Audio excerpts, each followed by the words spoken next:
उत्तर प्रदेश की सभी अरे आईडी नीचे कर लो यार। जीत रही है। पहले चरण का जो मतदान 8 सीटों में यूपी की होने वाला है, वहाँ सपा बसपा कांग्रेस का खाता नहीं खुलेगा। जमानत जब्त होने की स्थिति है। उत्तर प्रदेश में ही नहीं, देश में माननीय मोदी जी की भाजपा की आंधी है और उस आंधी का मुकाबला नहीं कर पाते हैं जब विपक्षी, चाहे वो कांग्रेस हो, चाहे सपा हो, चाहे बसपा हो, चाहे टीएमसी हो, तो कभी प्रधानमंत्री जी के बारे में, कभी मेरे बारे में, कभी हमारे नेताओं के बारे में, यह दलों के नेता अब शब्दों की बौछार करते हैं।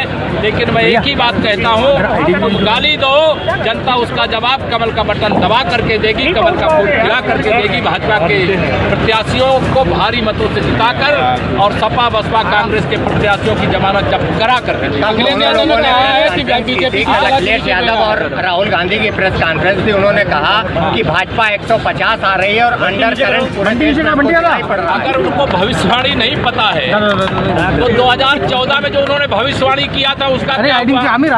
2017 में अखिलेश यादव जी और राहुल गांधी जी का गठबंधन था, उस भविष्यवाणी का क्या हुआ? 2019 में प्रधानमंत्री बनने का स्वप्न देख रहे थे मुखर्जी लाल का, उसका क्या हुआ? 2022 में 400 उसका क्या हुआ? 2024 में भी खोदा पहाड़ चूहिया, कांग्रेस और सपा का गठबंधन हो जाएगा साफ। आईडी कोई नाम लेवा नहीं है। भाजपा जीतेगी 80-80, विपक्ष की जर गई है पूरी रस्सी। अखिलेश यादव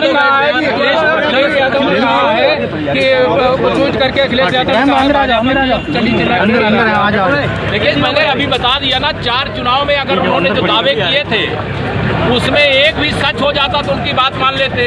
हमने 4 चुनाव में जो दावा किया था, 4 चुनाव के दावे सिद्ध हुए हैं। 5वें चुनाव का दावा है 370 प्लस देश में भाजपा जीतेगी, 400 प्लस भाजपा गठबंधन जीतेगा और देश में तीसरी बार प्रचंड बहुमत की मोदी जी के नेतृत्व में सरकार। अखिलेश यादव ने बात कही है कि बात करते हैं डबल इंजन ट्रिपल इंजन की और वोटिंग पर अकेले दिखाई पड़ते हैं, निशाना उनका मोदी जी पर। उनके दर्द, अच्छा भाजपा के हमारे कौन से नेता है कौन नहीं है, इसका दर्द श्री अखिलेश जी को क्यों हो रहा है?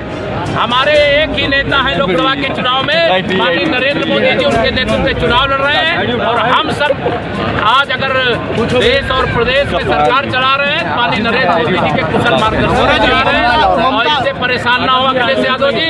उनकी फोटो नहीं लगाई जाएगी, हमारे लोगों की फोटो आप इस मंच पे दिखा देना, फोटो खींच करके अखिलेश जी को भेज देना। ममता जी कह रही है कि बीजेपी पूरे देश में डिटेंशन कैंप चला रही है, अगर दोबारा से आई तो लोकतंत्र खत्म हो जाएगा। लोकतंत्र नहीं खत्म हो जाएगा, सपा बसपा कांग्रेस खत्म हो जाएगी। उनकी राजनीतिक हैसियत खत्म हो गई है, उनका राजनीतिक का अस्तित्व खत्म हो गया है। वो सब आईसीयू में पड़े हुए हैं, ऑक्सीजन की तलाश कर रहे हैं जो जनता देने को तैयार नहीं। धन्यवाद। पश्चिम बंगाल में रामनवमी को लेकर जो है यात्रा निकल रही थी हिंदुओं की, उस पर बंगाल में हम लोकसभा जीतेंगे, आने वाला विधानसभा जीतेंगे।